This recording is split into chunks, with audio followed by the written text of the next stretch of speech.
Hello dear students.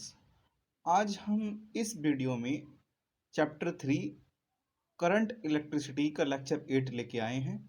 इसमें आज हम टाइप ऑफ रजिस्टर वायर के बारे में आज डिस्कस करेंगे। इसके साथ साथ कलर कोड फॉर रेजिस्टेंस के बारे में डिस्कस करेंगे और आपकी इलेक्ट्रिक एनर्जी और इलेक्ट्रिक पावर के बारे में डिस्कस करेंगे। तो बेसिकली जो आपके रजिस्टिव वायर होते हैं जो हम फिजिक्स लैबोरेटरी में यूज करते हैं वो आपके टू टाइप्स के होते हैं।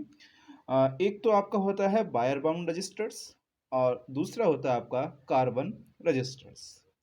तो बेसिकली क्या प्रॉपर्टी होती है वायर बाउंड रजिस्टर्स की? जो वायर बाउंड रजिस्टर होता है ये आपका मैग्नीन कांस्टेंट नाइक्रोम मतलब MCN इसके अलॉय जो आपके होते हैं ये आपकी मैग्नीन कांस्टेंट नाइक्रोम इसके अलॉय मतलब जो आपका मिक्सचर होता है या मिश्र धातु जो होती है इसके मिक्सचर से मोल्डेड करके इसके मिक्सचर को मोल्डेड करके इसको एक्सपेरिमेंट किया गया और इसको बनाया जाता है। और एक्सपेरिमेंट किया गया जितने भी आपके जो अलॉय हैं और दीज मेटल के, अगर हम इसके अलावा और किसी मेटल की यदि हम बात करते हैं तो उसमें क्या होता है, थोड़े ही टेम्परेचर पर उसकी रजिस्टिविटी बहुत ही ज़्यादा चेंज हो जाती है। तो इसी वजह से हम इसी अलॉय का यूज करते हैं जो आपका मैग्नीशियम कंस्टेंट नाइक्रोम होता है। ठीक है, तो इसमें क्या होता है, इसकी रजिस्टिविटी बहुत कम चेंज होती है अकॉर्डिंग टू द टेम्परेचर या with respect to the temperature. अगर हम अदर मेटल के हम लेके चलें अगर इसके अलावा तो उसमें क्या होगा कि उसकी रजिस्टिविटी आपकी ज़्यादा चेंज होगी बहुत कम टेम्परेचर पर। बेसिकली जो वायर बाउंड रेजिस्टेंस होता है इसका हम जो यूज करते हैं जैसे आपके टीवी हैं, रेडियो है, एम्पलीफायर है एटसेट्रा जितने भी आपके इलेक्ट्रिक जो आपके होते हैं इलेक्ट्रिकल वगैरह जितने भी आपके ये तो वहाँ पर हम इसका यूज करते हैं जो आपका वायर बाउंड रेजिस्टेंस होता है। इसके बाद है आपका कार्बन रेजिस्टेंस। कार्बन रेजिस्टेंस बहुत ज़्यादा लैबोरेटरी में यूज होता है और इसका हम टीवी, रेडियो, एम्पलीफायर और सिंगिंग सॉन्ग्स वगैरह जो हम सुनते हैं इस तरीके से वहाँ पर भी हम यूज करते हैं। ठीक है, और जितने भी एम्पलीफायर है मल्टी इस तरीके से हम यूज करते हैं। बेसिकली ये जो बना हुआ होता है इसके नाम से क्लियर हो रहा है कार्बन रजिस्टर तो कार्बन होता है या फिर प्योर ग्रेफाइट में हम रीजन ऑफ पॉलीमर। ठीक है, प्योर ग्रेफाइट में हम जब आप रीजन ऑफ पॉलीमर को मिक्स कर देते हैं किस पर, हाई टेम्परेचर पर, जब हाई टेम्परेचर पर इसे मोल्डेड करते हैं और इसको कन्वर्ट करते हैं जो सिलेंडर शेप में तो एक इसके ऊपर हम लेयर चढ़ा देते हैं। वो लेयर आपकी प्लास्टिक की भी हो सकती है या फिर सिरेमिक की लेयर भी हो सकती है। तो इसको जब हम इसकी एक लेयर चढ़ा देते हैं तब हमें कार्बन रजिस्टर प्राप्त होता है। ठीक है, और इसकी जो रेंज होती है बेसिकली 1 ओम से लेकर 100 मेगा ओम तक रेंज होती है जो आपका कार्बन रजिस्टर होता है। इसका जो यूज होता कहाँ है, मतलब कहाँ कहाँ, टीवी, रेडियो बेसिकली और एम्पलीफाई इन सब में हम इसका देखते हैं। इसकी जो मेन प्रॉपर्टी है वो ये है, इसकी जो पावर रेटिंग है वो सबसे बहुत ज़्यादा कम होती है, लगभग 2 वाट और इससे भी कम आपकी हो सकती है। तो बेसिकली जो हम अधिकतर जो यूज करते हैं, जो रेजिस्टेंस हम यूज करते हैं वो आपका कार्बन रजिस्टर्स है। तो कार्बन रजिस्टर्स को हम किस तरीके से हम फैमिलियर होने वाले हैं, कार्बन कोडिंग हम किस तरीके से करते हैं रेजिस्टेंस की, वो हम यहाँ पर हम डिस्कस कर लेते हैं। जो कार्बन रेजिस्टेंस होता है तो उसमें क्या होता है, उसमें 4 तरीके का, उसमें 4 आपकी ग्रिप होती हैं। तो उन ग्रिप के डिफरेंट डिफरेंट कलर होते हैं और उन ग्रिप के डिफरेंट डिफरेंट कलर्स के माध्यम से हम बता सकते हैं वो आपका मतलब कितने ओम का रेजिस्टेंस है। तो बेसिकली यहाँ पर मैंने 4 डिफरेंट उसी हिसाब से मैंने एक्सप्लेन किया है। अगर इस तरीके का यदि कलर होता है तो फर्स्ट डिजिट, सेकंड डिजिट और थर्ड डिजिट को हम मल्टीप्लायर में यूज करते हैं और जो फोर्थ डिजिट होती है, जो फोर्थ होता है उसे हम टॉलरेंस के रूप में यूज करते हैं। तो यहाँ पर मैंने उसके कलर के बारे में डिस्कशन किया है। तो जो सबसे पहले हमारा जो कलर आता है उसके हम black, brown, red, orange, yellow, green, blue, violet, grey, white, gold और सिल्वर, इस तरीके से आपके ये कलर आते हैं जैसे मैंने आपको यहाँ बताया। और यदि फर्स्ट डिजिट से हम स्टार्ट करते हैं तो हम 0 से स्टार्ट करते हैं, तो 0 से लेकर हम 9 तक लेके चलते हैं। इसी तरीके सेकंड डिजिट भी 0 से लेकर 9 तक जो कलर कोडिंग आपकी लिखी हुई है। और जो थर्ड स्टेप होती है वो आपके मल्टीप्लायर को बताती है। तो यहाँ पर 0 है तो 10 की पावर 0 लेके चलेंगे, 10 की पावर 0 1 2 3 4 5 6 7 8 9, और उसके बाद जो आपके गोल्ड सिल्वर है उनके हम पावर फिर माइनस में लेके चलते हैं, 10 के पावर -1 10 के पावर -2, तो मल्टीप्लायर हम लेके चलते हैं। और जो टोलरेंस होता है, टोलरेंस का मीनिंग क्या होता है, बेसिकली टोलरेंस का मतलब होता है सहनशीलता।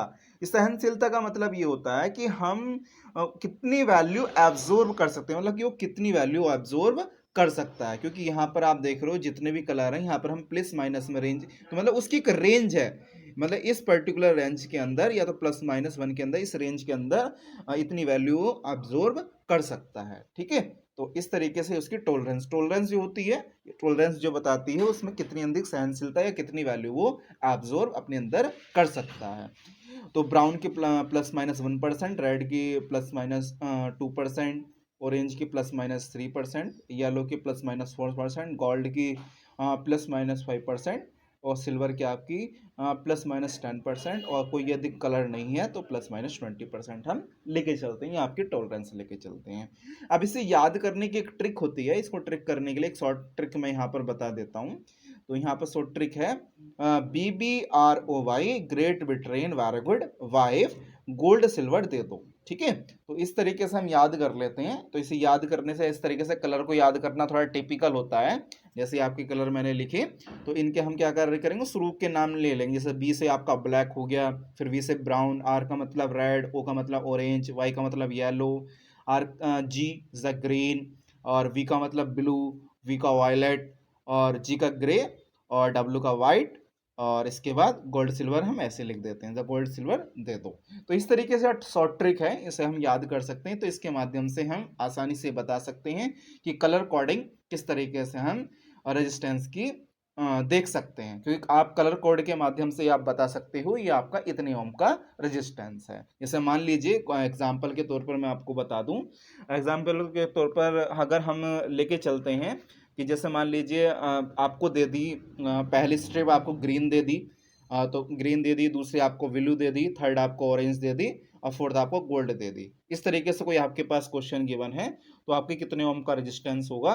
तो जैसा ग्रीन की मैंने बात करी, तो ग्रीन में आप 5 लिखोगे तो फर्स्ट डिजिट आपकी 5 होगी। दूसरी डिजिट मैंने ब्लू बोली, तो ब्लू पर हमारा 6 है तो 6 हम लिखेंगे, सेकंड डिजिट हमारी 6 जा रही है तो 56 हो जाएगा। और थर्ड मैंने बोली थी ऑरेंज, तो ऑरेंज का मतलब क्या है, 10 की पावर 3, तो इसका मतलब क्या हो गया, 56 किलो ओम हो गया। फिर हम आगे क्या करते हैं, टॉलरेंस लेके चलते हैं। तो टॉलरेंस हमारा कितना, मतलब गोल्ड दिया हुआ है, तो गोल्ड का मतलब +-5%, तो हम उसका +-5% कर देंगे। तो जब हम उसका मतलब उसका 5% करेंगे तो 5% हम निकालेंगे 56 किलो ओम का, तो 2.8 आएगा लगभग। तो उसमें आप ऐड भी करोगे, सब्ट्रैक्ट भी करोगे, तो लगभग जो आपकी वैल्यू आएगी 58.8 किलो ओम, या फिर अगर सब्ट्रैक्ट करोगे तो 53.2 ओम, 2 किलो ओम, तो इतनी वैल्यू लगभग आपकी आएगी। तो इस तरीके से हम बता सकते हैं, अगर डिफरेंट डिफरेंट आपके पास कलर गिवन है तो इतने ओम का ही आपके पास रेजिस्टेंस है। नेक्स्ट टॉपिक है potential difference and energy transfer in electric circuit. तो इलेक्ट्रिक सर्किट में मतलब इलेक्ट्रिक एनर्जी कितनी होती है, हम यहाँ से फाइंड आउट कर लेते हैं। तो बेसिकली एक सर्किट बना हुआ है, इसमें एक बैटरी है और एक आपकी एक की जुड़ी हुई है जिसे हम स्विच कह सकते हैं। तो ये आपका ब्लैक बॉक्स है, पॉइंट ए टर्मिनल है, एक आपका बी टर्मिनल है। ठीक है, यहाँ से एक बैटरी है, आपका करंट आपका आई फिल हुआ है, और इसका जो पोटेंशियल डिफरेंस है वो आपका बी है। इसे हम ब्लैक बॉक्स को मतलब एक तरीके से या इलेक्ट्रिक डिवाइस है, या इसे हम कह सकते हैं आपका रेजिस्टेंस हो सकता है, या कोई आपकी एक मोटर हो सकती है। तो इसका जो पोटेंशियल डिफरेंस है वो आपका बी है। तो इसमें देख रहे हैं कितना चार्ज आपका फिल होगा। तो आप जानते हैं Q is equal to I T, क्योंकि करंट आपको आई फिल हो रहा है, तो टी टाइम में आपका जो करंट फिल हो रहा है वो आपका आई है। तो चार्ज बराबर हो जाएगा Q is equal to I T, क्योंकि आप जानते हो आई बराबर क्यू अपॉन टी होता है। ठीक है, रेट ऑफ चार्ज पर unit time, that is called the current. तो आप यहाँ से क्यू निकाल सकते हो, तो चार्ज कितने फिल हो रहे हैं, आई टी फिल हो रहे हैं, मतलब टी टाइम में आपके करंट आई है, तो Q is equal to I T से आप क्वेश्चन नंबर 1 कह सकते हैं। तो आपको मतलब कुछ ना कुछ आपको वर्क करना पड़ेगा। जैसे पोटेंशियल डिफरेंस यदि बी है आपका और चार्ज क्यू आपका फिल हो रहा है, तो वर्क डन जो होता है वही आपकी इलेक्ट्रिक एनर्जी होती है, जो आपकी इलेक्ट्रिक एनर्जी सप्लाई हो रही है वाई द बैटरी। तो यहाँ से आपका चार्ज यदि Q है और पॉइंट ए से पॉइंट बी पर जो आपका वर्क डन होगा W बराबर क्यू बी होगा, ठीक है, क्योंकि चार्ज Q है और पोटेंशियल डिफरेंस आपका V है। Q की वैल्यू आप यहाँ पर पुट कर दोगे, तो Q की वैल्यू जब यहाँ पर पुट करोगे, Q की वैल्यू आपकी IT है तो IT यहाँ पुट करोगे तो W बराबर VIT आ जाएगा, ठीक है। और W क्या है, यही आपका वर्क डन कहलाता है और यही आपकी इलेक्ट्रिक एनर्जी है। तो इसके लिए आपको एक्सप्रेशन फाइंड आउट करना था कि इलेक्ट्रिक एनर्जी के लिए क्या एक्सप्रेशन होता है, तो W बराबर VIT, ठीक है। और ओम्स लॉ से और भी इसके 3 टाइप से आप लिख सकते हैं, क्योंकि आप जानते हो V is equal to I R होता है, तो V की जगह हम रिप्लेसमेंट यदि करना चाहें तो W is equal to I square R T हो जाएगा, ठीक है। तो आपकी इस फॉर्म में भी आप लिख सकते हैं, या I और R के टर्म में है, ये V और I के टर्म में है, और हम B और R के टर्म में भी लिख सकते हैं W को। तो उसको रिप्लेसमेंट करने के लिए फिर हम क्या कार्य करेंगे, यहाँ पर हम वैल्यू पुट कर देंगे आई की यदि हम वैल्यू पुट करना चाहें आर की जगह यहाँ पर वी अपॉन आई, तो वी अपॉन आई जैसे हम पुट करेंगे तो क्या हो जाएगा आपका हो जाएगा, आर की जगह वैल्यू पुट कर रहे हैं तो वी अपॉन आई नीचे आ जाएगा, तो आई से आई कैंसिल हो जाएगा। तो एक तरीके से एक आपकी ये भी आपकी, तो डब्ल्यू बराबर V square T upon R, आप ये भी आपकी एक इक्वेशन आ जाएगी, ठीक है। तो यहाँ से हमने देखा किस तरीके से हमने यहाँ पर वैल्यू पुट करी हैं और किस तरीके से हमने इलेक्ट्रिक एनर्जी के लिए डेरिवेशन प्राप्त किया है। तो बेसिकली W बराबर वी आई टी से आप V बराबर आई आर या R बराबर V अपॉन आई पुट करके हम इस तरीके से अदर भी कैलकुलेट कर सकते हैं। नेक्स्ट टॉपिक है आपका इलेक्ट्रिक पावर। इलेक्ट्रिक पावर क्या होती है, तो इसमें क्या होता है, इलेक्ट्रिक पावर क्या होता है, electric energy per unit time, that is called electric power, मतलब कि एक सेकंड में या एक यूनिट ऑफ टाइम में मतलब कितनी आपकी एनर्जी कंज्यूम हो रही है, तो ये आपकी इलेक्ट्रिक पावर कहलाती है, या आप इसे ऐसे भी कह सकते हैं rate of change of electric energy per unit time, that is called electric power. तो P बराबर W अपॉन टी, इसे फॉर्मूले से डिनोट किया है, P is equal to W upon T, P आपकी पावर है और W क्या है आपका वर्क डन या इलेक्ट्रिक एनर्जी अपॉन टी। तो आपका W बराबर इलेक्ट्रिक एनर्जी कितनी होती है, QB होती है, QB को आप लिख सकते हैं, Q बराबर आपका IT होता है, तो VIT। तो यहाँ पर मैंने पुट कर दिया है, यहाँ पर VIT अपॉन में T, क्योंकि T से T कैंसिल आउट हो जाएगा, तो P बराबर VI। तो एक आपकी रिलेशन आ गया PV और I में, पावर में और पोटेंशियल डिफरेंस में और करंट में। ओम्स लॉ से और भी हम इसके फाइंड आउट कर सकते हैं। तो B बराबर यदि हम IR पुट कर देते हैं, तो B बराबर IR पुट करेंगे तो यहाँ पर P बराबर आई स्क्वायर आर हो जाएगा, और यदि हम I की जगह V अपॉन आर पुट कर देते हैं तो आपका V स्क्वायर अपॉन आर हो जाएगा, तो एक आर से आर आपका कैंसिल हो जाएगा, तो एक फॉर्म और आ जाएगी P बराबर V स्क्वायर अपॉन आर। तो इस तरीके से हमने 3 फॉर्म सब निकाल ली हैं। तो P बराबर VI, तो V और I के टर्म्स में है तो P बराबर हो गई है। यदि B और R के टर्म में पूछा जाए तो P बराबर V स्क्वायर अपॉन आर लगाओगे, और यदि I और R के टर्म में पूछा जाए तो P बराबर आई स्क्वायर आर लगाएंगे, ठीक है। और इसकी जो SI यूनिट होती है इलेक्ट्रिक पावर की, वो आपकी वाट होती है, ठीक है। और इसकी जो बिगर यूनिट होती है वो आपकी किलोवाट होती है, तो 1 किलोवाट बराबर होता है 1000 वाट, ठीक है। इसकी एक और भी यूनिट होती है जिसे हम हुस पावर बोलते हैं या 1 HP बोलते हैं, तो 1 HP बराबर होता है 746 वाट होता है, ठीक है। और इसमें हम ये भी बता सकते हैं कि 1 वाट किसके इक्वल होता है, तो 1 वाट जो आपका इक्वल होता है, यदि आपकी एनर्जी यदि आपकी एनर्जी 1 वाट ट्रांसफर हो रही है, उसका रेट ऑफ चेंज मतलब 1 जूल पर सेकंड से, तो ये क्या कहलाती है आपकी 1 वाट कहलाती है, ठीक है। तो यहाँ पर आप ये भी कह सकते हो कि if energy is transfer at a rate 1 joule per second, that is called 1 watt. आप इस तरीके से भी कह सकते हैं, या आप इस तरीके से भी कह सकते हैं 1 watt is equal to 1 volt into 1 ampere, ठीक है। इस तरीके से भी आप डिफाइन कर सकते हैं। तो आज आपने इस टॉपिक यहाँ पर आप इलेक्ट्रिक पावर के बारे में डिस्कशन किया, और इसके साथ साथ मैंने इलेक्ट्रिक एनर्जी के बारे में बताया, और इसके साथ साथ कलर कोडिंग्स के बारे में डिस्कस किया, और टाइप ऑफ रजिस्टर बारे में डिस्कस किया। और जो नेक्स्ट वीडियो में हम जो डिस्कस करने वाले हैं वो है आपका resistance in series and parallel combination.